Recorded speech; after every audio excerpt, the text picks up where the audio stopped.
Okay. This is new to me. Oh, I have no clue if I'm live. I guess I'm live.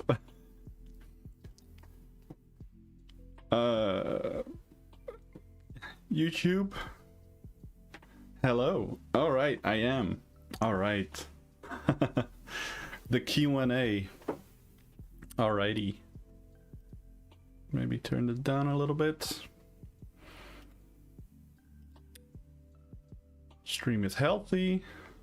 Yes. Yes, Dylan, you're the only one here at the moment. Yeah. I have the questions from the video here. Very nice. All set up.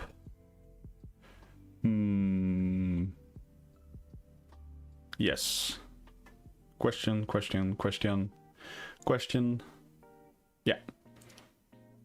Okay. So, hello. Welcome to this Q&A. In this live stream, I will be answering questions that you guys might have.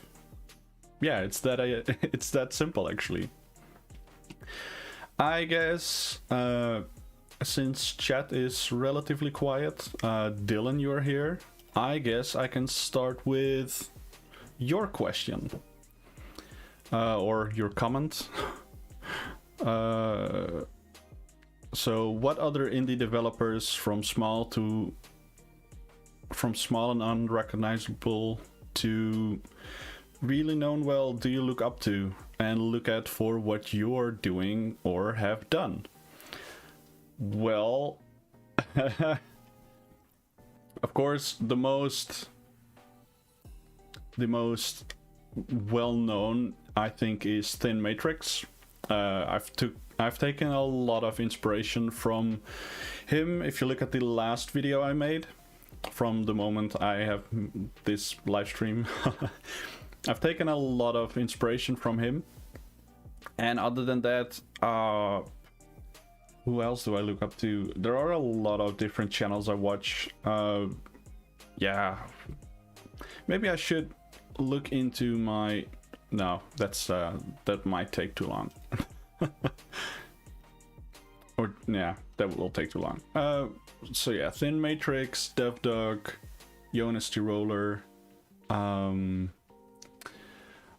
one with Project Feline. I don't know his channel. I don't know the channel. Yeah, I'm sorry. Yeah, it's the one with Project Feline. If you know which one I'm talking about, let me know. All right. The next question. Dylan had another question saying best kind of drop. I think what he means by that is licorice. Licorice? Yeah.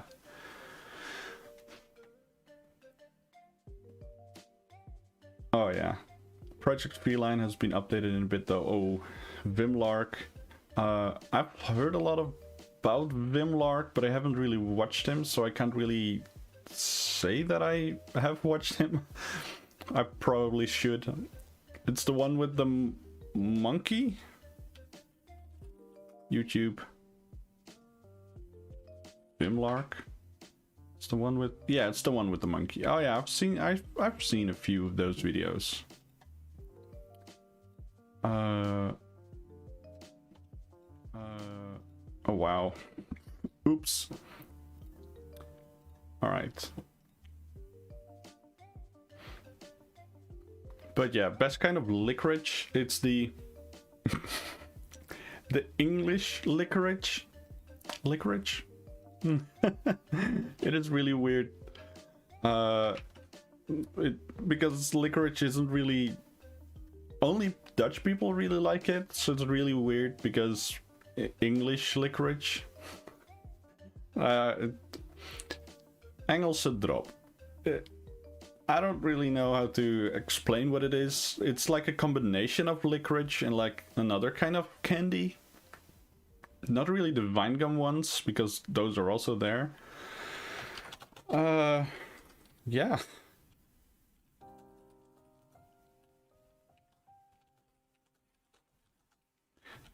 I totally forgot to tweet about all of this.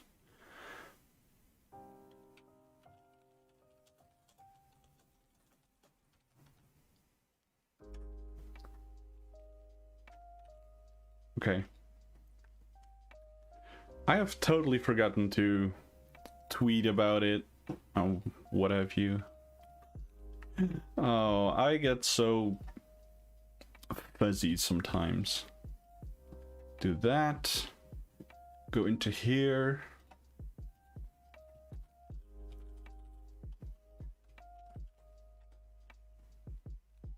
Yes. Okay.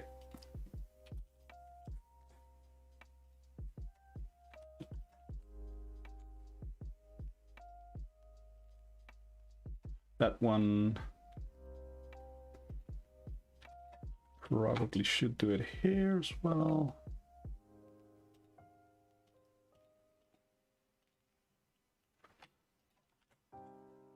This one, I don't know. I think that's fine.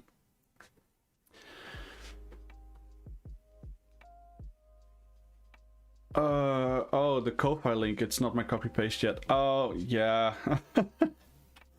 No, it's not this one. I don't know. It's really weird to have it be on there. Like this. Not sure if it will update. Maybe people need to HuntersonStudio.com/links.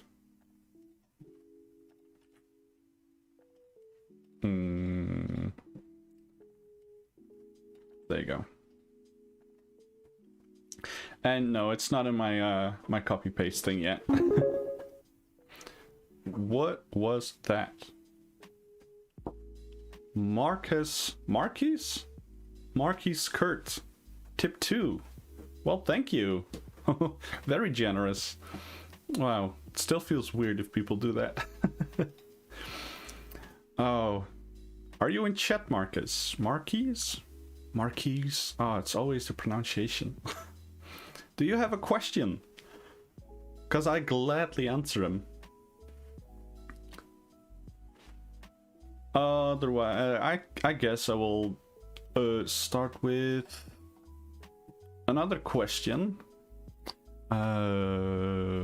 Let's have a look. No. Oh yeah, that's right. These are a lot of... It's a combination of questions. I've seen them on the video, the last video I've made. It's a combination of Codir, Rob Lang, and Games by Saul's question.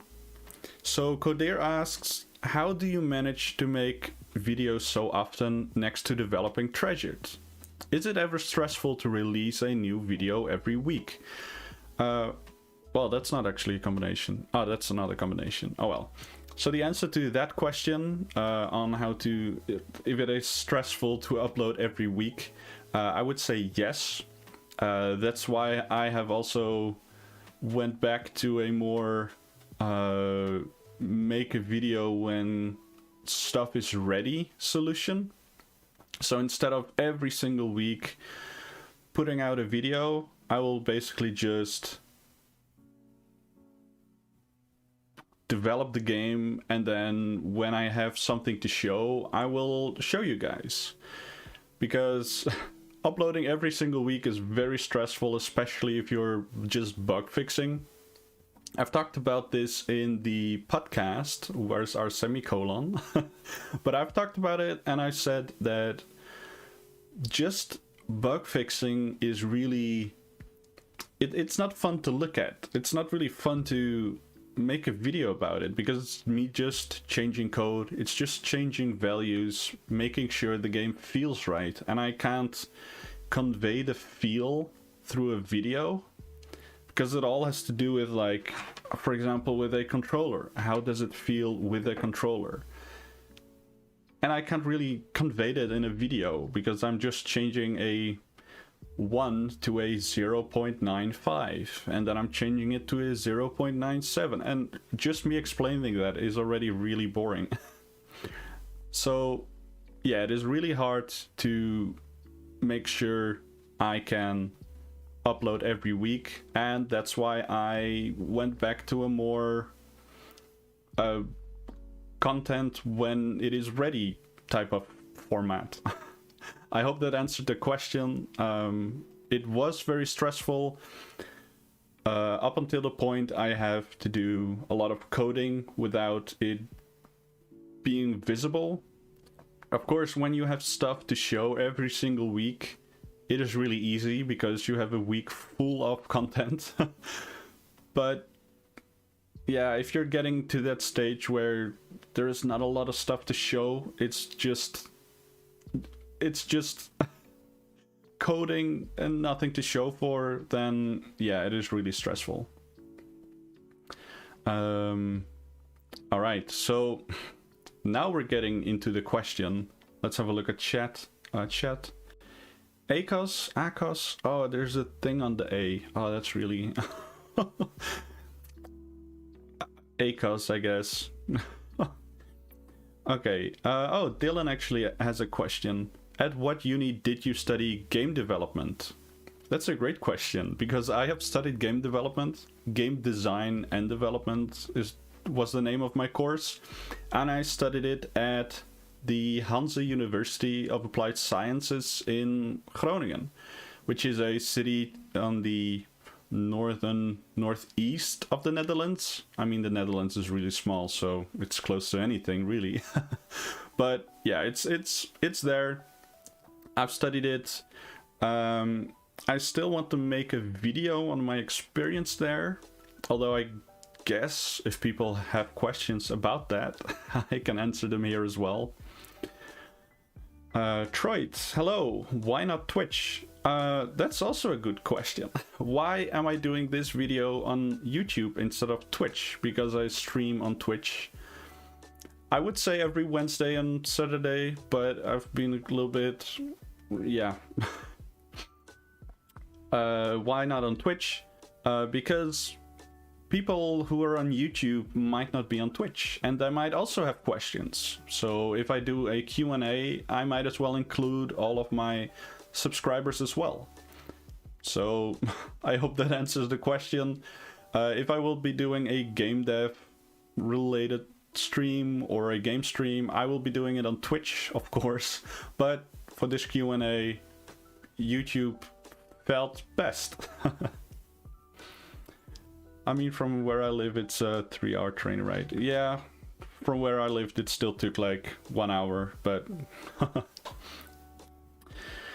yeah. So, like Dylan said, he hasn't really been on Twitch, so that's one of the reasons. YouTube, you know, not every subscriber watches Twitch, so YouTube.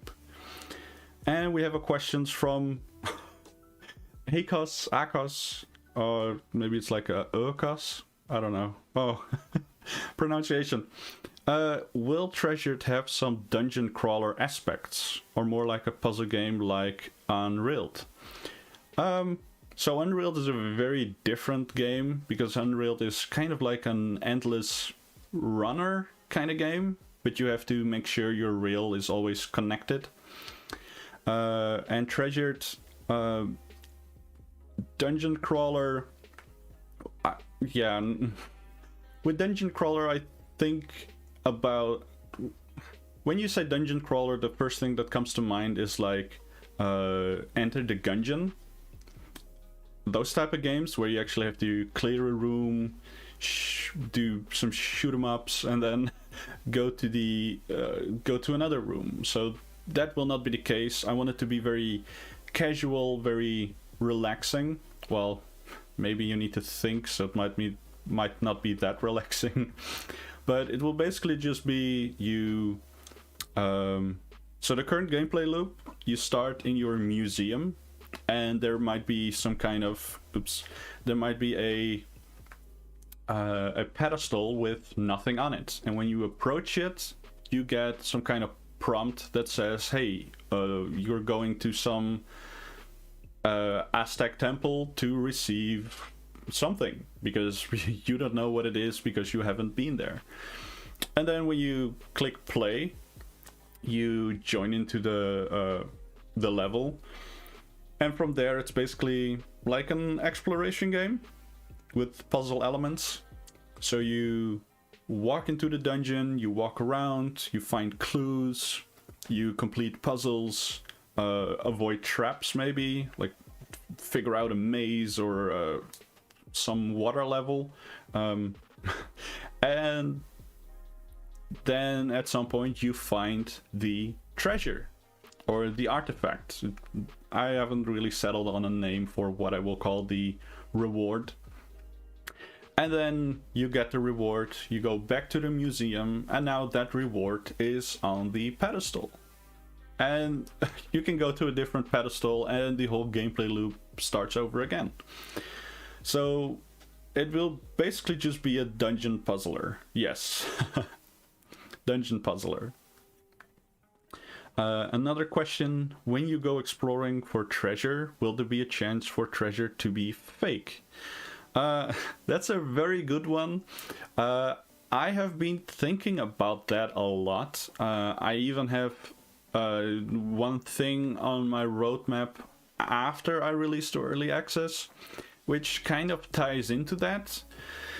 How much should I give away? I don't know. Let's just say I might be working on that, Dylan. So I won't spoil too much because I also want things to be a surprise for you guys when you play the game, or play an update rather. But yeah, there might be at some point in the future. Artifact sounds like when you put them all together, they combine into some kind of giant mecha robot. Okay, let's just call it treasure then. Let's have a look. Oh, the question I said before about being like a combination of questions. Rob Lang asks, is taking on more projects helping you complete Treasured? And what he means by this is the lightest dungeon game that I have teased or revealed in my latest video. It might be too much, but for now what I will do with lightest dungeon is basically just work on it one day a week. Maybe not even that, maybe like one day every 2 weeks, and just work on it, just little tiny bits. And now it ties into the question Games by Saul is asking: have you gone through Burnout with Treasured, and how do you deal with it? And I think you can already see why it ties in with that question. I have had some Burnout with Treasured, so it's basically the motivation was hard to find, because you need to get onto your computer, start working on it, and you need to get stuff done, and that might be a little hard sometimes. So I have decided to start a new project that I can work on occasionally when I feel burnt out. So that's Lightest Dungeon. When I feel burned out with Treasured, I can go to Lightest Dungeon and work on that. And then when I have worked on that, I might have some new ideas of some kind of like light bulb moment with some kind of feature. An example I can give is, for example, with the vines. I was working on the vines and it didn't really work how I wanted it to work, so I did something else. And well, it wasn't Lightest Dungeon, it was something else. But after that, I went back to the vines. I had some new input from you guys from the comment section of the video I made, and I had new motivation to work on it. So by doing something else, which might sound counterintuitive, I can actually get more motivation to work on what I want to work on. And I think if you have problems like that yourself, try work on something else. Maybe not even on the computer. Maybe work on some kind of, maybe a painting or a drawing you want to do. Something that doesn't involve a screen, because it might help you get more motivation for your project. Oh boy, more questions. And I see Rob is also entering. In what way are you casual? Would other Dutch people say you were casual? I guess I would say I'm casual. But yeah, what does that mean? So the reason I have created the my online alias to be Casual Dutchman is actually a really funny story. So when I needed a nickname, I also wanted to look into why on so it.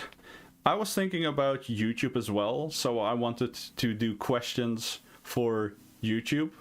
Questions. I wanted to game on YouTube, so I needed a name that was English. It needed to tell everyone that I was Dutch, and it needed to tell everyone what the videos would be like. So it's basically like, so I am casual, or I want my content to be casual, and I'm Dutch. It needs to be English, so Casual Dutchman. That's it. Oh, hi Yui. Why am I not with my girlfriend? Well, she has to learn, she has tests coming up, so yeah. Rob asks, who are your game dev heroes? Well, Rob, you are. You are one. So my heroes. Well, I think I can speak for everyone to say that's Thin Matrix. So Thin Matrix is one of my game dev heroes. If we look at YouTube, if we look outside of YouTube, I would say it's Smartly Dressed Games. I forgot his name. Nelson. Smartly Dressed Games. It's a game. It's Unturned. He created Unturned, which is a free-to-play game on Steam. And yeah, he created the game when he was 16, I believe. And the game it's free to play. I don't know how many people, like there are more than 1,000. I don't know. I'm going to look that up. Steam Spy Unturned. Okay, and of course that Steam Spy Unturned. They don't have. Oh, maybe SteamDB. SteamDB. Concurrent players. Can I view that? Steam charts. So Unturned is being played at this moment by 27,000 people, and it was basically just created by a kid who was 16 years old. So that is actually really good.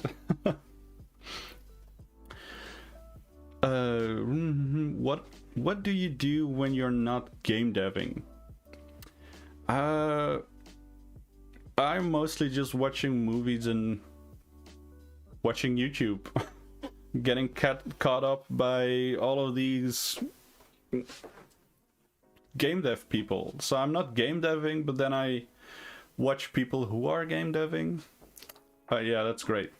And well, because even though it's a Dutch question, it's related to my birthday, which was yesterday, I actually got an...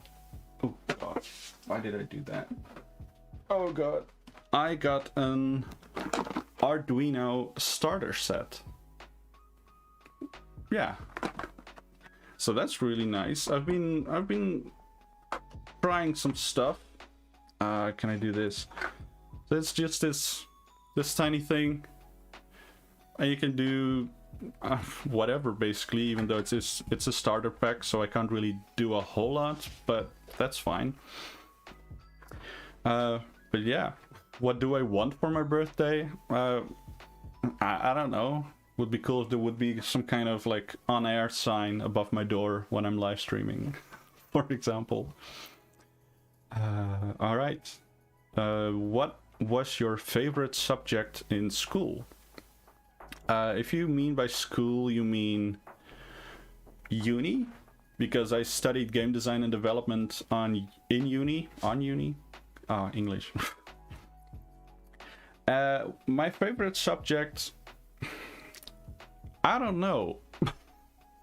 I would say programming, but I didn't really go to programming because the way my uni worked was they would start at the bottom.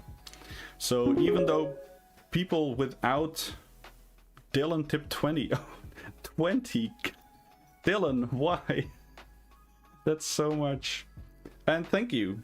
For people who don't know, gefeliciteerd means happy birthday. So thank you. Wow. So what was I saying? Oh yeah, uni, it started at the bottom, so people without any skill, they could still go to uni and they would teach you what you needed to know. And I was already working with Unity and I was programming with C#, so the programming classes started at the bottom. So it's like, what is a game object? What is a variable? And I already knew that, so I basically just skipped the programming classes and did my own project. And it sounds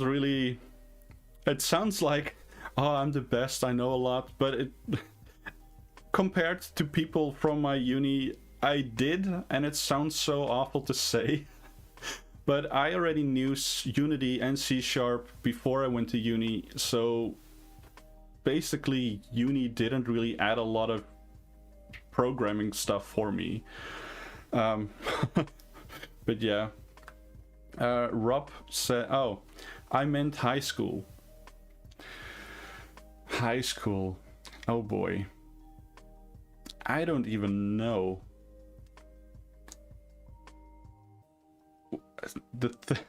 So we had this teacher who was teaching the subject, the Dutch language.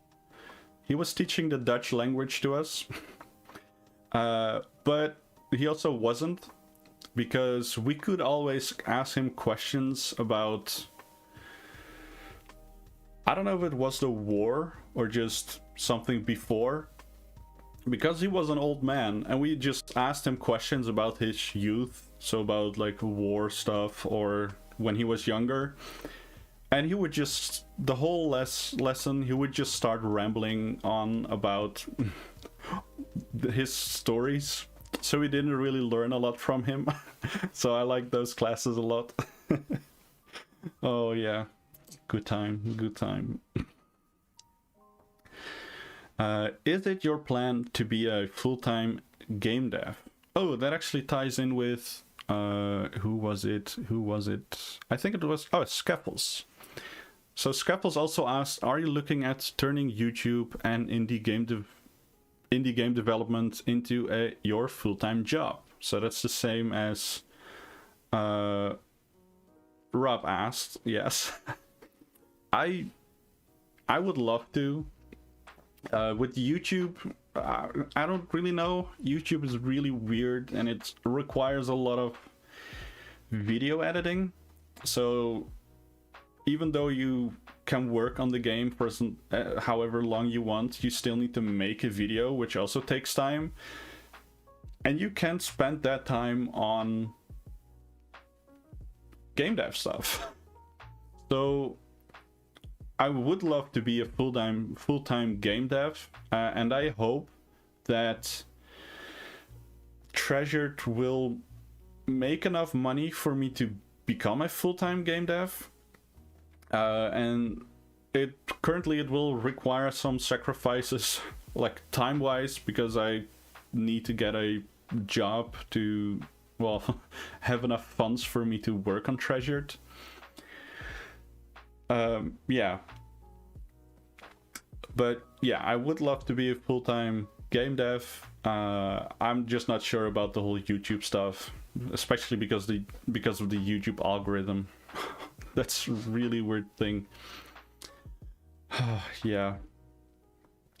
Dylan, why? Simply because my birthday is exactly 2 weeks ago, and it was horrible due to the lockdown. Oh yeah. How old did you turn? I turned 26. I am that old, or that young, I guess. Yeah. Are there any cool words in Dutch that don't have a direct English word translation?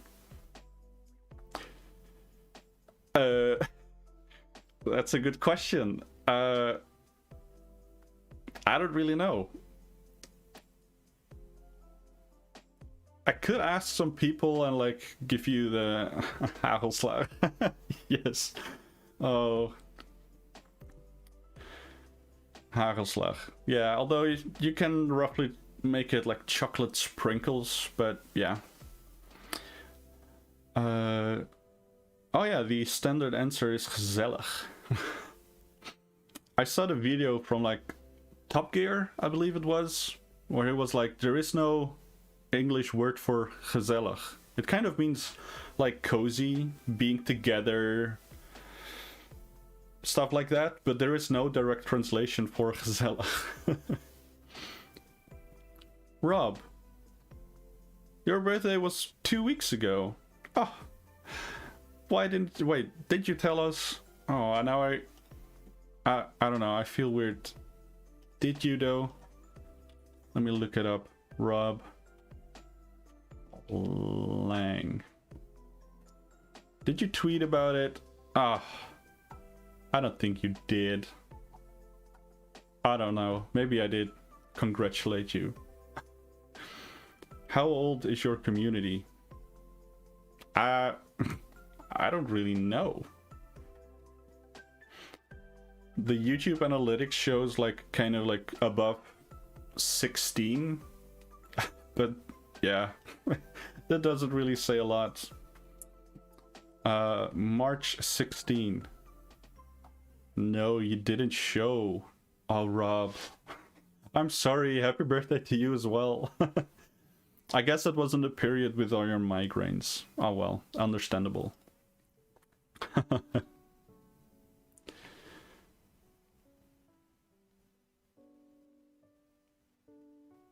Oh, my 2 weeks. In 2 weeks. That's a good thing about reading really fast, it not being your own native language. So it will be, okay. I guess it was an early happy birthday then. Okay, now I feel silly. Rob, were you here when I answered your question about Lightest Dungeon? Because you also said like, hey, why are you taking on multiple projects while you can complete Treasured? Were you there when I answered it? I respect anyone who speaks more than one language. Oh, thank you. I was. Oh, okay, good. Good. Alright, I think all of the questions from the video are answered now. Yes, they are. So, guys, do you have any questions? Any game dev things dying to know how I do procedural generation?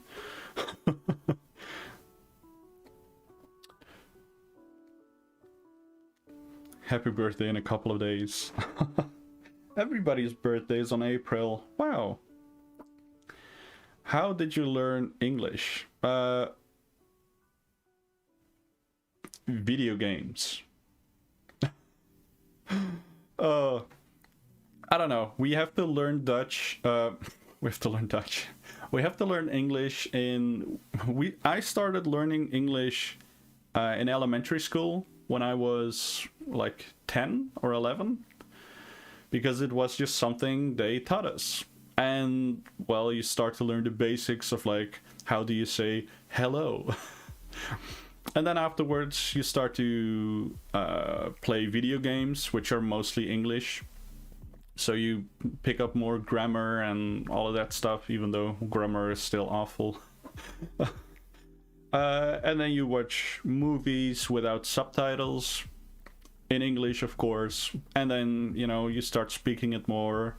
My uni course was in English, so because it was an international course, so we also had to speak English. And that's basically how I learned English. Yeah, that's how it works. What game that thing did you learn this week?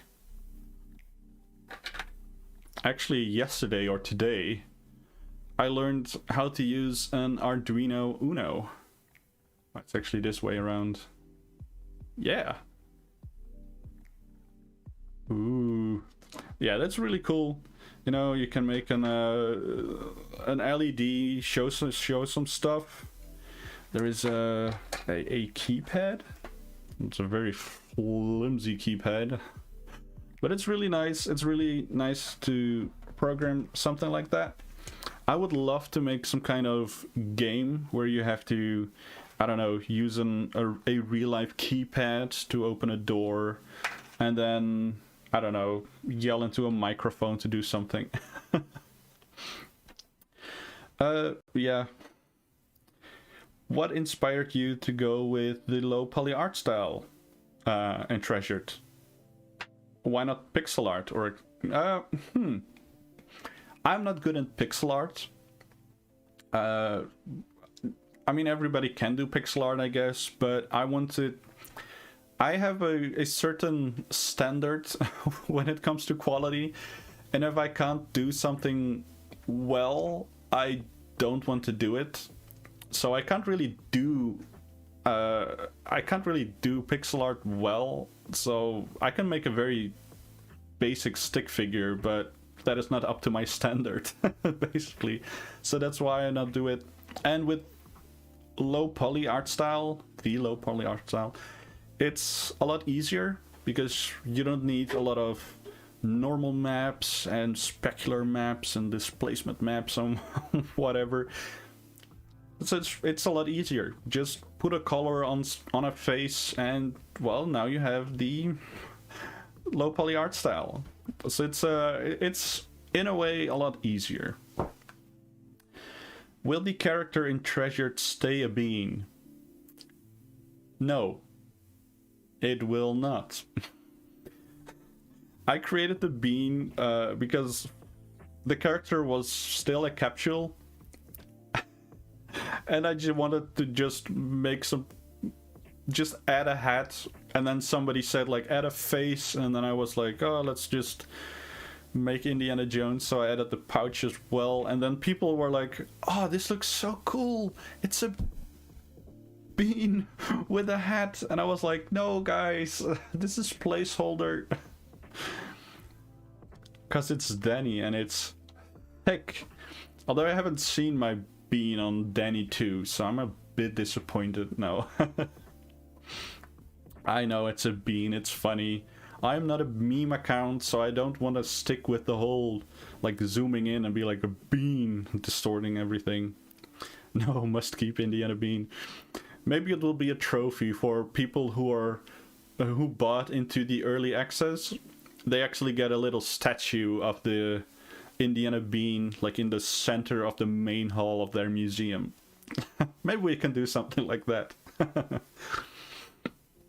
Could you show your networking code? I will not show it on this stream. Maybe you can tune in onto Twitch on Wednesday when I do a game dev stream, and I might show you some code there. I use Photon Pun, so if you really want to get into the whole the networking code, just look up Photon Pun, and their documentation was really easy to use. Yeah, just look there. I basically copy everything they did, and it works for me.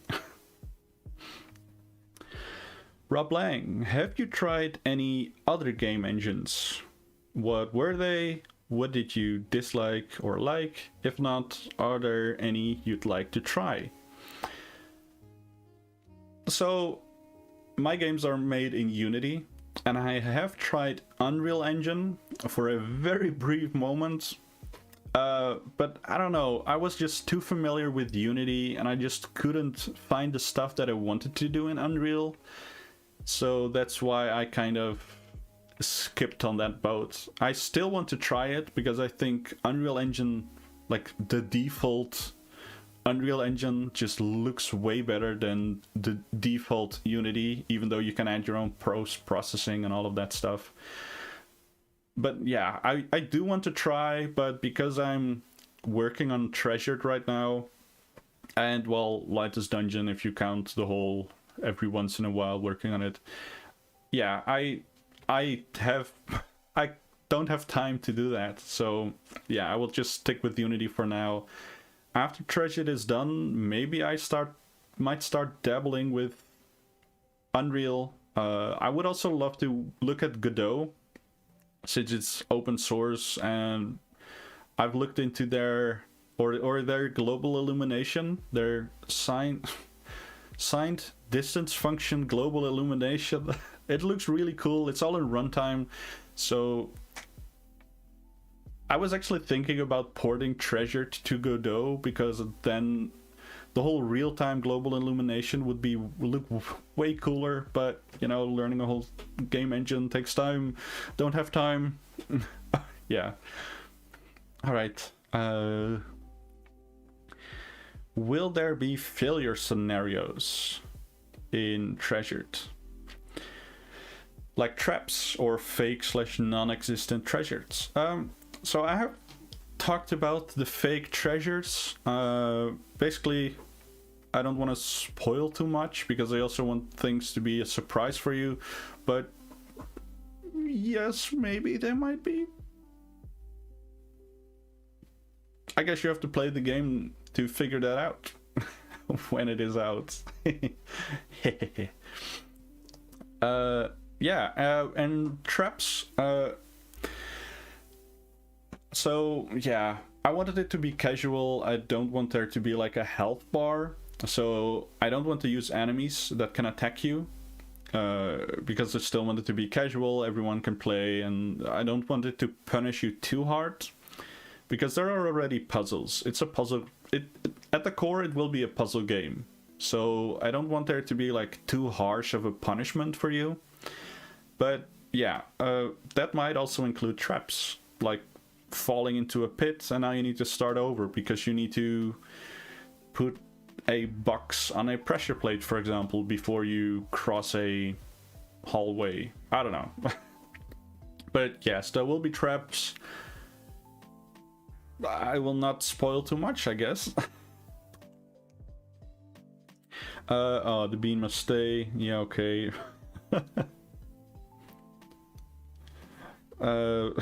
Shut up and take my money. If it's not...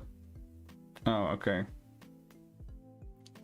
Oh, okay. So if it's not going to be the bean, is it going to be an animated character? And if so, how are you going to animate it? So I am not really sure on the character itself. I have been testing some stuff, been looking at inspiration, but modeling and animating is not really my strong suit. But I will be doing all of it in Blender, and if that doesn't work, we'll probably look into animating in Unity itself. But yeah, I will use Blender for animation, because that's where I've been doing all of my 3D modeling stuff. Yeah.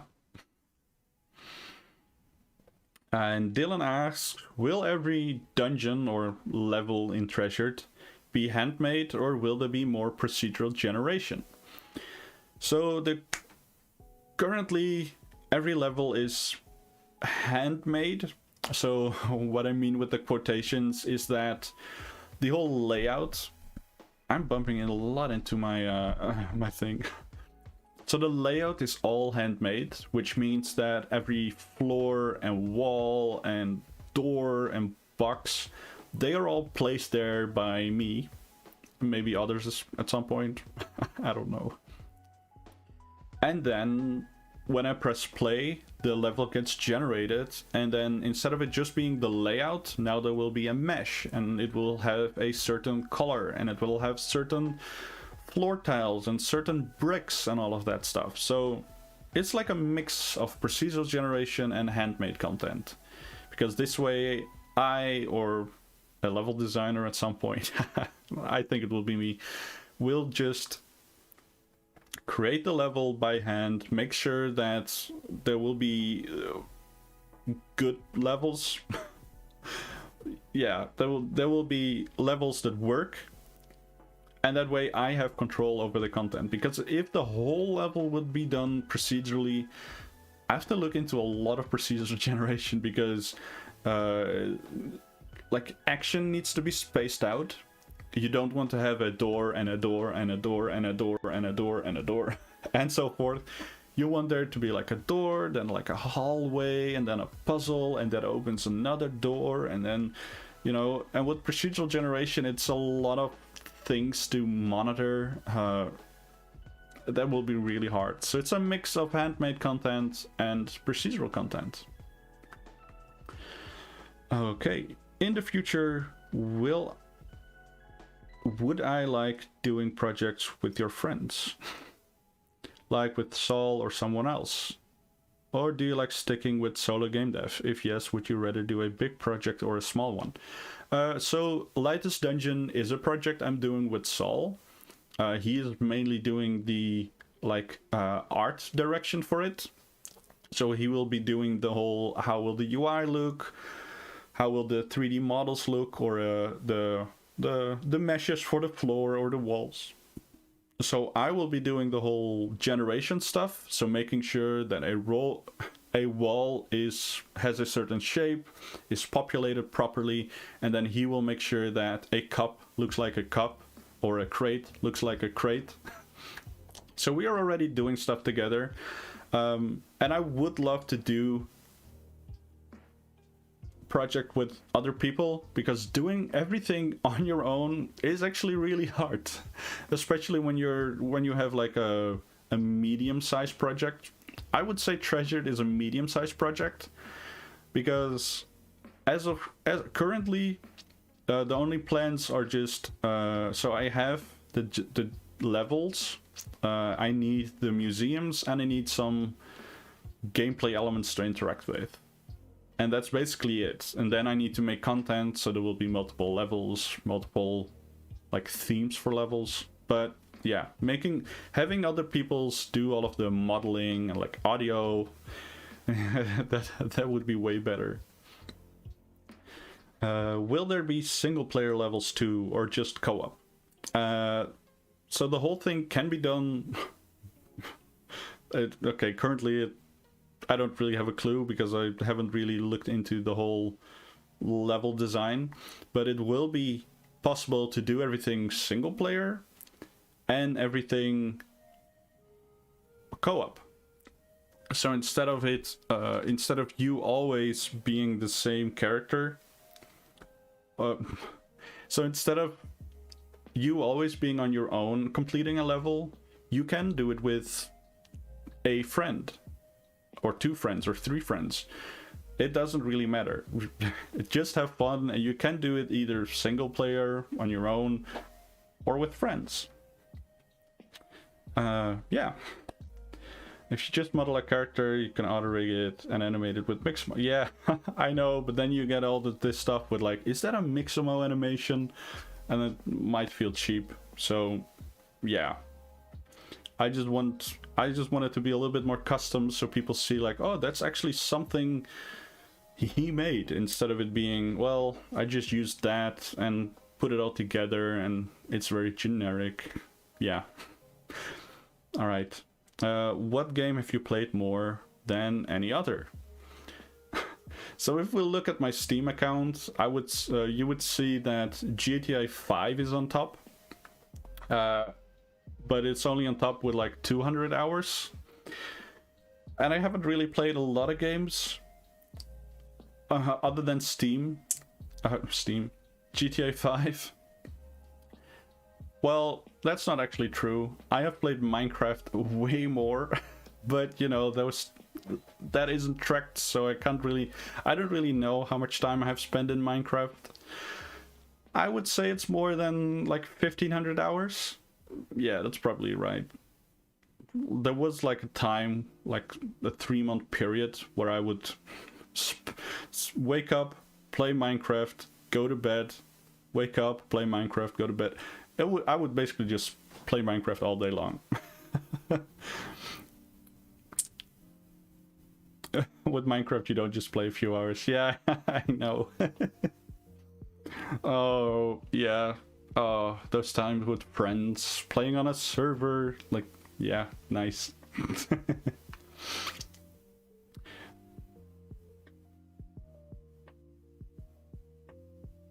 Okay. Okay, will there be puzzles you can only do with multiple players, or will you be able to solve the whole game single player as well?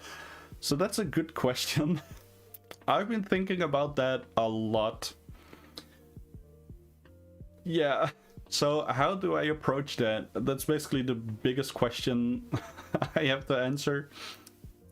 Because I would love to do the whole thing where if you are with 2 players, opening a door will be different from 1 player, or like playing only single player.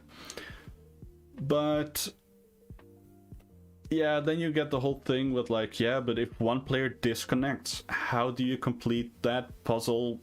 How do you complete that puzzle if 1 player left? Because now the level is still based on 2 players, but the other player left. So yeah, the way that I probably will do it is have it so that you can always do it single player, but when there are more players, like, it will be harder to do it.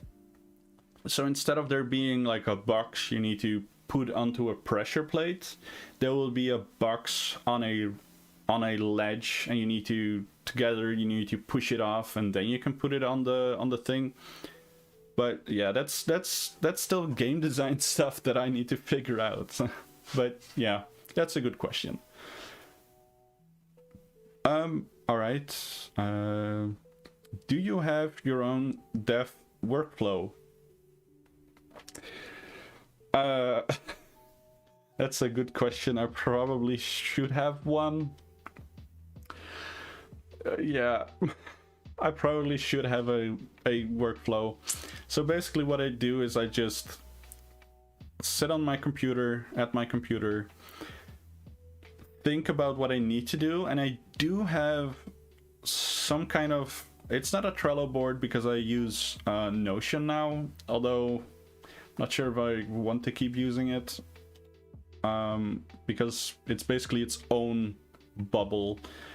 So if I want to look at my calendar, I first have to pop open Notion and all of that stuff, and I can't really use like the Google Calendar or some other calendar, which is hard.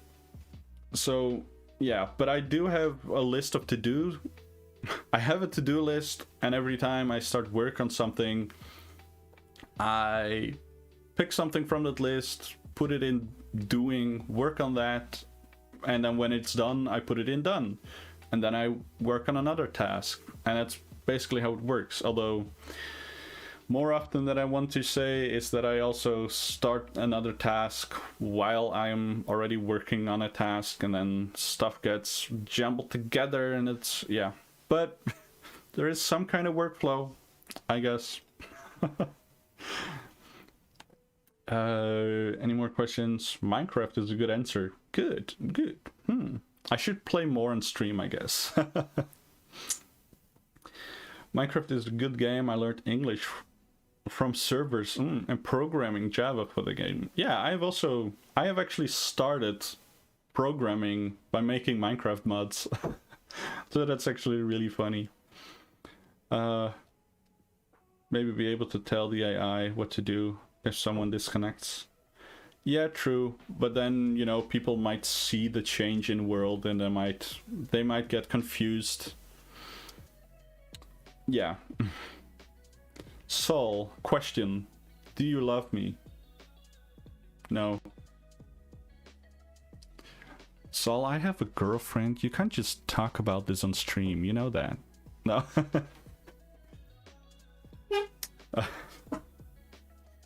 Alright, back to normal. What advice would you give to a new game dev starting out? That's a good one. Yeah. I would say start small.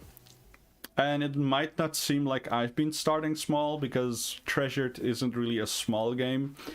But you have to think... I have looked at my, like, Unity folder. So if I go to my Unity folder and I press... Where is it? Unity... Where is it? Unity. And I look at the amount of files...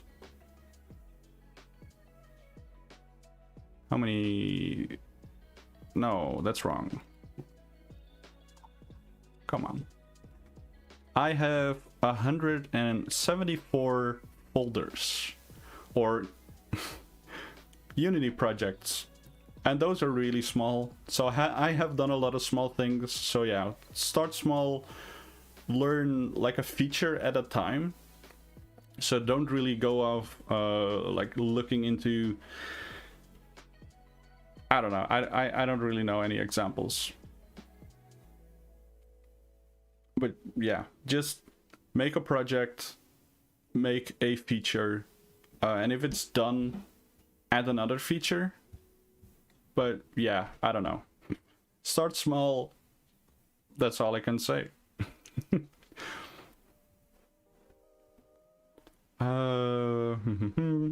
Nobody loves me.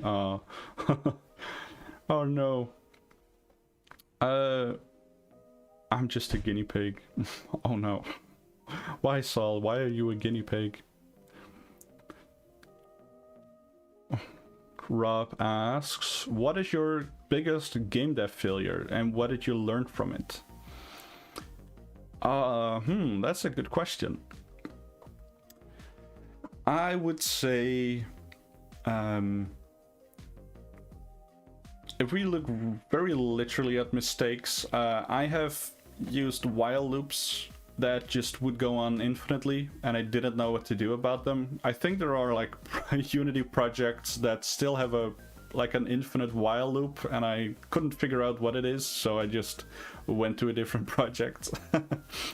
But the biggest game dev failure, I would say like starting too big. Like there was, I don't know, when I've been starting with making Minecraft mods, and then afterwards I've been like dabbling with Unity, and as soon as I kind of knew Unity, I wanted to make an RPG, you know, combat, ranged combat, multiple AI characters, enemies, all of that stuff. And yeah, so that's also the same with new game devs. They'll start small, like make Pong at first, and then like or do something of your own, like make an endless runner and just try and figure out how to do that. Yeah. That's my biggest mistake, starting too big. Saul asked, what did you do to deal with burnout in games and in life? Oh, in life is a completely separate question, and I don't think we have time for that at this point. But burnout with games, I think, yeah, oh yeah, you weren't there when I answered the question, because I answered the questions from the video as well. And I think you asked the same question. The burnout with if I had burnout with Treasured, and Yes, I had. And basically, I started a new project, a smaller project that I could work on every now and again. So that's Lightest Dungeon. I basically just work on Lightest Dungeon whenever my motivation is too low to work on Treasured. So yeah, that's what I do to avoid game dev stuff, is doing other game dev stuff. I'm not sure if that is too healthy though. Oh no. Yeah. Rice, potatoes, or pasta? I'm definitely a pasta guy. I don't like rice, and potatoes are just too Dutch. Not too Dutch, but yeah. Yeah, okay. Before lockdowns, did you attend any local game dev conventions? I haven't actually been to any game dev convention. I've been to like on-site game jams, like Global Game Jam, but other than that I haven't really been to a game convention. I would love to go to... Is Gamescom is in Germany? I think so. Gamescom Germany. Yeah, so I would love to go there, but not really sure if that will happen anytime soon. Does your girlfriend share your passion for games? No. No, she doesn't. She does like some games, so recently yesterday actually, or the day before, I don't know, we have been playing Overcooked. It's a co-op game, and well, we can play it together. There are no really hard stakes of you dying or anything, unless you fall off a balloon, I guess. But yeah, she does like to play some games, but it's not really like, oh, everything games, I want to know game dev, I want to know new games. No, she actually not at all. Which makes it a little bit hard sometimes. Burnout can be the death of many projects. It has to be dealt with. So I start new projects to combat burnout. Yeah, true. That's a lot of the projects in my folder with 174 projects are basically just one feature. Just for me testing stuff out and making sure I know something. Let's have a look. Let's grab a random project. I actually have a project with marching cubes. Great example of procedural generation. I basically just started a new project, looked at how to do marching cubes, and then just made something. Yeah, that's it, basically. Just make something, then make something again, instead of like trying to continue working on it.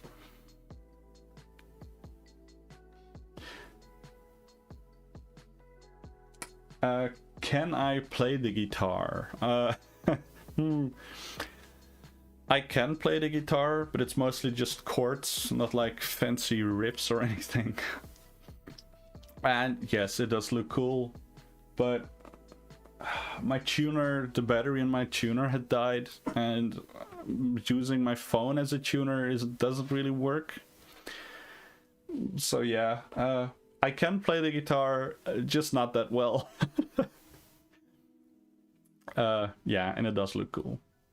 And that's why I have it up, so it gives me points. Did you know that a AAA developer, Guerrilla Games, has an open door policy? And you can ask for a tour of the studio and chat with devs if you mail them? Oh, I did not know that. That would be cool.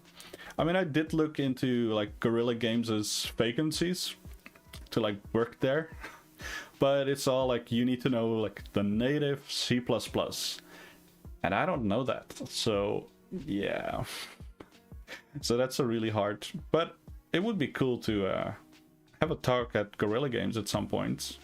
Nice. Okay. Do you have any experiences with an Arduino? And what are you going to do with the kit? I didn't have experience with Arduino. Yeah, this is the first time I'm working with it, and I also don't have any clue with what I will do with it. I do have some ideas for like making a Stream Deck alternative, but I don't know. I don't know. Would be cool to have like a Stream Deck alternative. Maybe I could make something with like a keypad, like pressing 1 to go to scene 1, pressing 2 to go to scene 2. But yeah, I don't know. I just got the kit for my birthday, and yeah. I just like to tinker with stuff. Back when I had a television in my room, I actually got the back off, and like I didn't solder like speakers to it, but I did like tie a knot around like points, and then I had external speakers. Yeah, so it's just test some stuff, and we'll see what comes out of it. That's a big project for first. Yeah, I know. I mean, I have got the ultrasound working. So this is basically just sensing how far away stuff is from it. So I got that working. I got a display working. It's a very simple display that basically just shows a few things or shows text, but it's really nice. Yeah.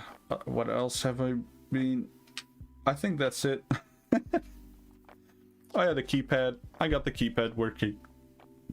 So I did some stuff, but it's not like I know what I'm doing. I'm basically just following tutorials. Alright, any experience with Arduino? Okay. When you were a little kid, what did you want to do when you got old? That's a good question. I wanted to become a teacher at an elementary school. And I actually have a diploma for being a teacher's assistant, but while I was an intern at an elementary school, I learned that basically half of your work is working with kids, what I really like, but then the other half is basically just administration. And I wanted to work with kids, I want to teach them stuff, but I don't like the administration, and the amount of administration you have to do nowadays in the Netherlands, though, it's insane, and I didn't like that, so I didn't pursue that option anymore. And that's when I got an interest in game dev. But yeah, I do have a degree in being a teacher's assistant, and then I didn't like it, so I did game dev, which is a really different thing. All right, Rob. Thanks. Thanks for the birthday wishes. See you some other time, I hope. Oh, Dylan is also up. And we're also over an hour. So that's I see we have another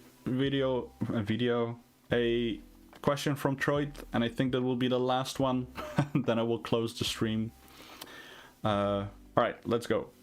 What dev company did you want to work at when you were a teenager? And give an example of their game, unless it's Mojang. So like I said, I wasn't really planning on becoming a game developer. So I don't really have a game that inspired me to be a game developer, and I wanted to work at that company.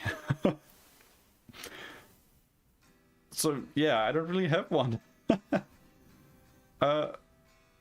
When I started with game dev, I really wanted to work at Guerrilla Games, because it's a Dutch company, and even though I hadn't really played Killzone, like after they released Horizon Zero Dawn, I had to think about the name. After I saw Horizon Zero Dawn, I was like, ooh, I really want to work at that company, but then you learn more about AAA companies and how they work, and I was like, I don't want to work at a AAA company. So yeah, I if it had to be, it would be Guerrilla Games because of Horizon Zero Dawn. Yeah, that's it. And I see that's also it for the questions and the video or the stream, because it has been going for an hour now. And yeah, we don't want it to go. We don't want to spend too much time talking about nothing, which is what I'm doing now. Steven, you're kind of too late. I'm ending the stream. But you can view the you can view it back if you want to. The video will be up after I close the stream, so if you want, you can also watch the stream. I will still be answering questions because I did it previously. So if you watch this whole ramble was a bit weird, but okay. Maybe you can catch another Q&A. I think I will do a Q&A when I will... Well, not really a Q&A, it's more like a release stream on YouTube. Other than that, I will be streaming on Twitch. Wednesday when I do a game dev stream, and Saturdays I will do a game stream. I still need to do that. I've been a little bit lazy with those. But yeah, you can catch me on Twitch. There's a link in the description if you want to follow that. I will be streaming there more regularly. And the next time I will be streaming on YouTube will either be another Q&A at some point, or it will be the release stream when I will actually press public on the Steam build, which will be really exciting. Oh yeah. But yeah, that's it for this stream or video, depending on if this is a VOD and you watch it back. So thank you so much for you guys joining in or watching, and I will see you in the next video. Take care.